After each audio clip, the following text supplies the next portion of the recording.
Vector निकालने की सभी कुछ, जैसे चैप्टर नंबर 2 में बोलोगे 0 से शुरू, उसको चैप्टर नंबर 4 में क्या बोलोगे तुम, ग्रुप, और किसी चैप्टर में क्या बोलोगे, वेक्टर, मतलब एक काम वही करना। अब सीखो, देखो एक एग्जाम्पल सीखना, चलो काम मुझे इससे सीखा। ये कौन सी इक्वेशन, मतलब कौन सा पॉलिनोमियल है, द्विघात समीकरण, मतलब कितने निकलेंगे इसके रूट्स, याद सबको। अब देखो इसमें करना क्या है, ए और जो सी मतलब फर्स्ट और लास्ट, इन दोनों का तुमको करना है मल्टीप्लाई। मान लो ए वैल्यू क्या आई है, ठीक है, बीच में क्या लिखा हुआ बी। अब बी को आप ऐसे लेना है, या तो प्लस करो या माइनस करो, तो क्या आना चाहिए आपका बी। मतलब इसको एग्जाम्पल समझ सकते हैं। मान लो क्वेश्चन लिख रहा हूँ, 2x²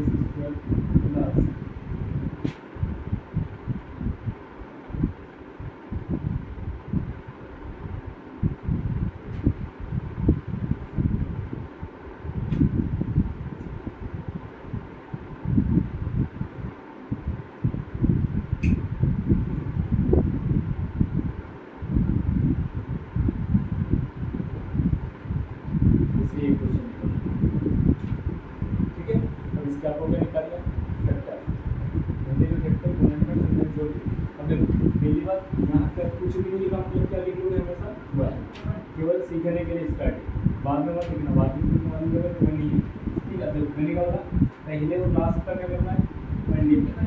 तो फर्स्ट और लास्ट क्या है, 1 और 54, तो कितना आएगा, आया।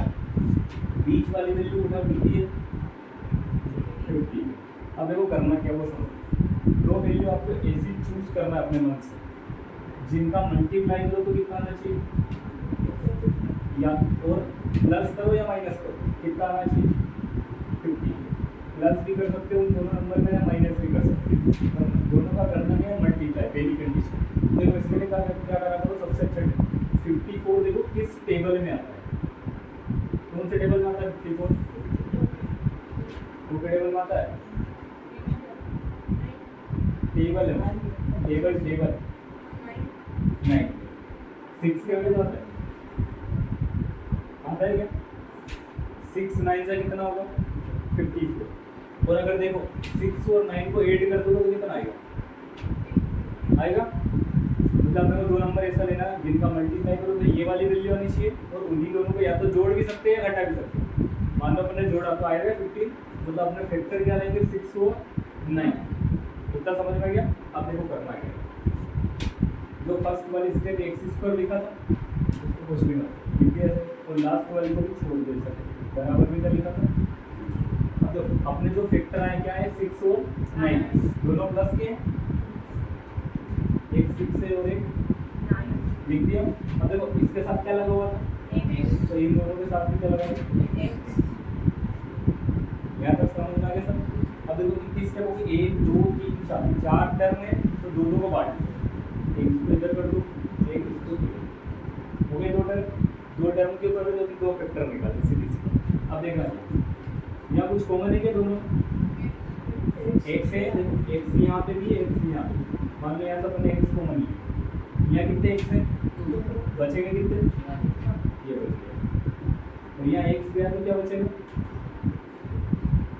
ये मत सोचना 6x लिखा हुआ तो x गया तो 5x बचेगा, मल्टीप्लाई में, समझ गए। अब अगली से यहाँ कुछ कॉमन दिख जाएगा है या नहीं, क्या है, देखो कैसे, इस 54 को अपन ऐसे लिख सकते हैं, लिखा है 9 × 6, 9 × 6 54 होता है, या 6 × 9 कुछ भी होता है क्या। अब देखो इसके अंदर यहाँ पे 9 है और इसके अंदर यहाँ पे देख नहीं रहा, पर अंदर तो है, मतलब क्या कॉमन लिखा है, तो बचेगा क्या यहाँ से, और यहाँ से 9 जाएगा, क्या बचेगा इक्वल टू, आया है तो समझ में। अब देखो ध्यान से, स्टेप नंबर 1, स्टेप नंबर 2 और स्टेप नंबर 3 पर ये दोनों सेम आना चाहिए, साइन सही। अगर ये दोनों सेम है तीसरे स्टेप में तो आपका क्वेश्चन सही, समझ गए। अब देखो क्यों, x + 6 यहाँ लिखा है, उठा के कॉमन निकाल ले, हो गया कॉमन, बचा क्या यहाँ से इक्वल टू निकल। अब देखो x प्लस 6 बराबर भी 0 लिखा हुआ है और x प्लस 9 बराबर भी लिखा हुआ है। जब इसको प्लस को इधर लाओगे तो क्या आएगा माइनस, x की वैल्यू कितनी आ जाएगी माइनस का 6 और एक और निकालोगे तो ये वाला क्या आएगा माइनस में, x की वैल्यू माइनस का, दो फैक्टर यही है तुम्हारा -6 -9।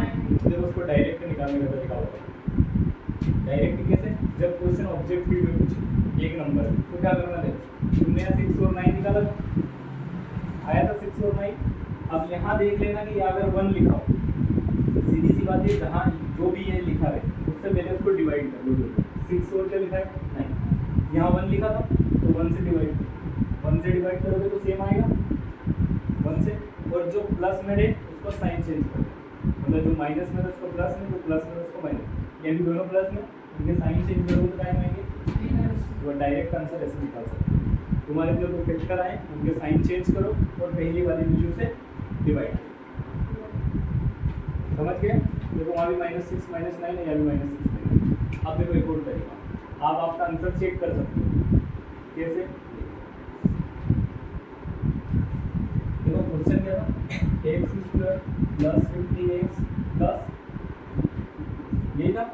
देखो ये x की वैल्यू है, ये वाली वैल्यू आएगी x की, तो देखो यहाँ रख दो, x की जगह क्या रखो, मान लो -6 रखा प्लस 50, फिर x की जगह क्या रखोगे माइनस का प्लस कितना, देखो 6 का स्क्वायर करो कितना आएगा 36 प्लस माइनस हो जाएगा माइनस 15 6 का 90 होता है क्या, और प्लस का 50, यहाँ कोई दिक्कत है क्या, देखो ये भी प्लस का है ये भी प्लस का, दोनों प्लस हो गए कितने हो जाएंगे,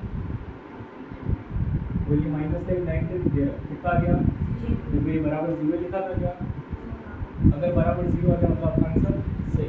देखो 9 से भी चेक कर, माइनस का 9, ऐसा मत करना यहाँ 6 रख के और ये 9 रख के, दोनों में सेम रखना है। अब देखो 9 रखो, x की जगह 9 डायरेक्ट रख दूँ, देखो -9 का क्या करोगे स्क्वायर प्लस 15 इंटू माइनस का 9 और प्लस का 54, 9 का स्क्वायर 81 प्लस माइनस 15 9 का 135, सही है, और प्लस का 50, ये दोनों प्लस कर जोड़ोगे फिर आ जाएगा 135 और ये माइनस का 130, कितना हो गया। हाँ, अगर वैल्यू आपके रखते हो अगर 0 आ जाती तो आपका आंसर सही कर लोगे, पक्की बात है। देखो जैसे एक रूल बना लो, कैसे रूल बना लो,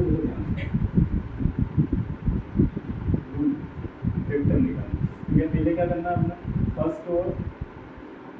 फर्स्ट के एंड लास्ट का क्या करोगे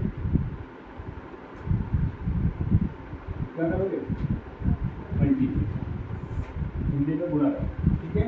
फिर आपको मिड वैल्यू या मिड टर्म का क्या करना है, या तो प्लस करो या माइनस, ठीक है।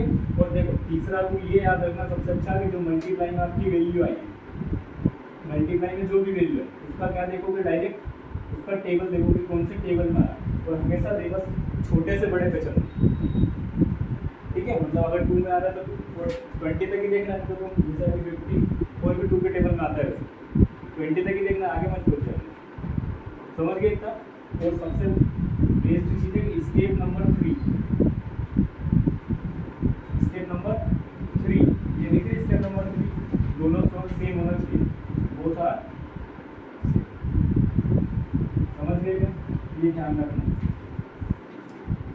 पहला रूल है फर्स्ट और लास्ट का मल्टीप्लाई करो, मिड वाली टर्म या सेकंड वाली को प्लस या माइनस, मल्टीप्लाई वाली जो भी वैल्यू है उसको पाए तो ढूंढो टेबल है। और स्टेप नंबर 3 में आपकी दोनों वैल्यू कैसा होना चाहिए, तो आप सही करो, समझ गए क्या, जल्दी से इसको नोट करो, बना कि नहीं बना।